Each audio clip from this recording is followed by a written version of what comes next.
Assalamualaikum warahmatullahi wabarakatuh. Kami di sini akan mempresentasikan tentang pelatihan dan pengembangan SDM. Di sini kami beranggotakan saya Magio Samyanandi NIM 02, teman saya Muhammad Iqbal NIM 01. Selanjutnya ada teman saya lagi Aldi Nur Fajri NIM 30. Assalamualaikum warahmatullahi wabarakatuh. Di sini saya ingin menjelaskan tentang pengertian pelatihan dan pengembangan. Pengertian pelatihan adalah proses pendidikan jangka pendek yang mempergunakan prosedur sistematis dan terorganisir. Jadi, pelatihan itu pendidikannya dalam waktu yang singkat untuk mendapatkan suatu keterampilan. Lalu ada pengertian pengembangan adalah proses pendidikan jangka panjang yang mempergunakan prosedur sistematis dan terorganisir. Nah, untuk pengembangan sendiri mengembangkan potensi atau keterampilan yang sudah ada. Melanjutkan materi dari teman saya, di sini saya akan membawakan materi tentang tujuan pelatihan dan pengembangan. Yang pertama itu meningkatkan produksivitas. Pelatihan ini diberikan kepada tenaga kerja baru. Sebagaimana yang telah disinggung di atas, diberikan juga kepada karyawan atau tenaga kerja lama. Tujuannya itu untuk meningkatkan taraf prestasi tenaga kerja pada jabatan sekarang. Selanjutnya ada meningkatkan mutu.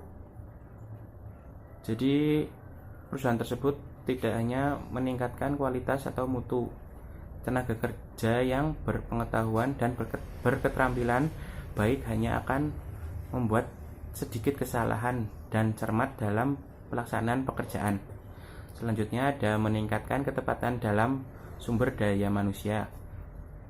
Pelatihan dan pengembangan yang tepat dapat membantu perusahaan untuk memenuhi keperluannya akan tenaga kerja dengan pengetahuan dan keterampilan tertentu di masa yang akan datang.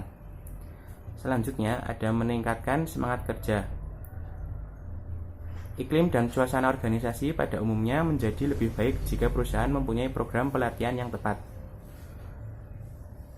Selanjutnya ada menarik dan menahan tenaga kerja yang baik.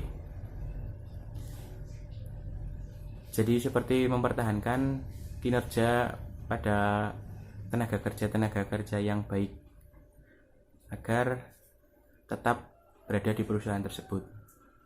Selanjutnya ada menjaga kesehatan dan keselamatan kerja. Pelatihan yang tepat dalam membantu menghindari timbulnya kecelakaan di perusahaan dan dapat menimbulkan lingkungan kerja yang lebih aman dan sikap mental yang lebih stabil. Selanjutnya ada menghindari keusangan. Usaha pelatihan dan pengembangan diperlukan secara terus-menerus supaya para tenaga kerja dapat mengikuti perkembangan terakhir dalam bidang kerja mereka masing-masing. Selanjutnya yang terakhir, menunjang pertumbuhan pribadi. Pelatihan dan pengembangan tidak hanya menguntungkan perusahaan, tapi juga menguntungkan tenaga kerja itu sendiri. Selanjutnya saya di sini juga ada sebab-sebab dibutuhkannya pendidikan, pelatihan, dan pengembangan. Yang pertama itu ada tidak tercapai pencapaian kerjanya. Yang kedua, karyawan tidak mampu melaksanakan tugas. Yang ketiga, karyawan tidak produktif. Yang keempat, itu tingkat penjualan menurun. Yang kelima, tingkat keuntungan juga menurun. Jenis-jenis pelatihan dan pengembangan. Yang pertama ada pelatihan keahlian. Pelatihan keahlian atau skill training merupakan pelatihan yang sering dijumpai oleh organisasi. Yang kedua ada pelatihan ulang. Pelatihan ulang berupaya memberikan kepada karyawan keahlian-keahlian yang mereka butuhkan untuk menghadapi tuntunan kerja yang berubah-ubah. Lalu ada pelatihan lintas fungsional atau cross-functional training, melibatkan pelatihan karyawan pada aktivitas bidang lainnya selain bidangnya sendiri. Kemudian ada pelatihan kreativitas. Pelatihan kreativitas berlandaskan asumsi bahwa kreativitas dapat dipelajari. Lalu yang terakhir ada pelatihan tim. Pelatihan tim terdiri dari sekelompok individu untuk menyelesaikan pekerjaan demi sebuah tujuan dalam sebuah tim kerja. Di materi selanjutnya ada penerapan pelatihan.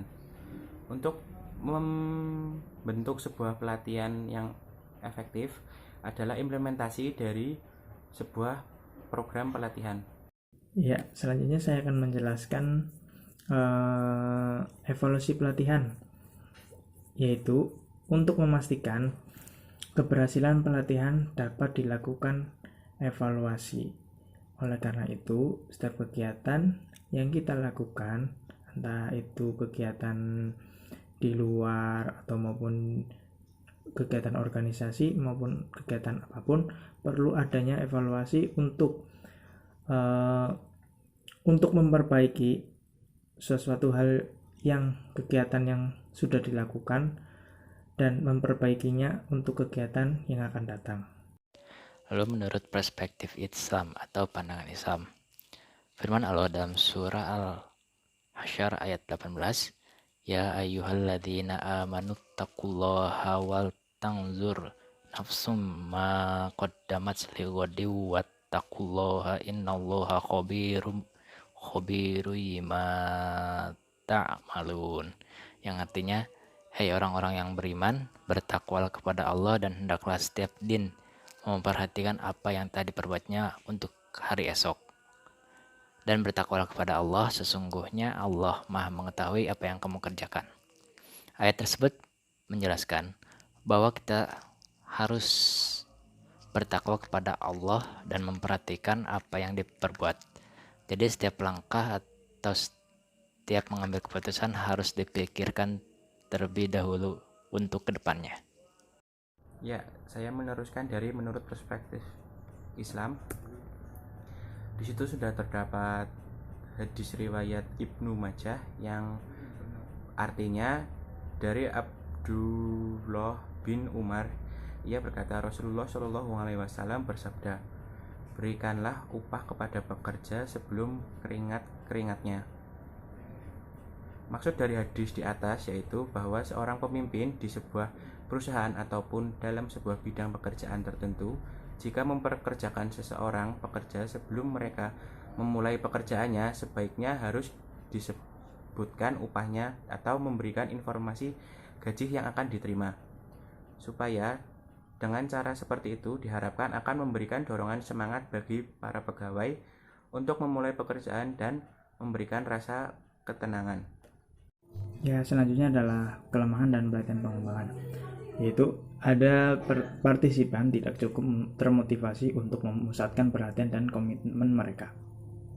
Yang kedua, mereka partisipan tidak dievaluasi begitu karyawan telah kembali bekerja. Yang ketiga, informasi biaya, manfaat dan mengevaluasi program pelatihan tidak dikumpulkan. Yang terakhir adalah kurangnya dukungan dengan manajemen. Ya, setelah teman-teman sudah mendengarkan dan melihat video presentasi dari kelompok kami, saya menyimpulkan dari materi kelompok kami yaitu yang pertama, salah satu fungsi manajemen sumber daya manusia adalah training atau development. Artinya bahwa untuk mendapat tenaga kerja, pendidikan yang bersumber daya manusia yang baik dan tepat sangat perlu di pelatihan dan pengembangan. Yang kedua, pelatihan training adalah proses pendidikan jangka pendek yang menggunakan prosedur sistematis dan terorganisir sehingga tenaga kerja non-material mempelajari pengetahuan dan keterampilan teknis untuk tujuan tertentu. Yang ketiga, pengembangan development diartikan sebagai penyiapan individu untuk memikul tanggung jawab yang berbeda atau yang lebih tinggi dalam perusahaan, organisasi, lembaga, atau instansi pendidikan. Yang keempat, tujuan diselenggarakan pelatihan dan pengembangan diarahkan untuk membekali, meningkatkan, dan mengembangkan kompetensi kerja guna meningkatkan kemampuan, produktivitas, dan kesejahteraan perusahaan. Ya, mungkin cukup sekian dari kelompok kami. Semoga ilmunya bermanfaat bagi kita semua. Kurang lebihnya mohon maaf. Wabillahi taufiq wal hidayah. Wassalamualaikum warahmatullahi wabarakatuh.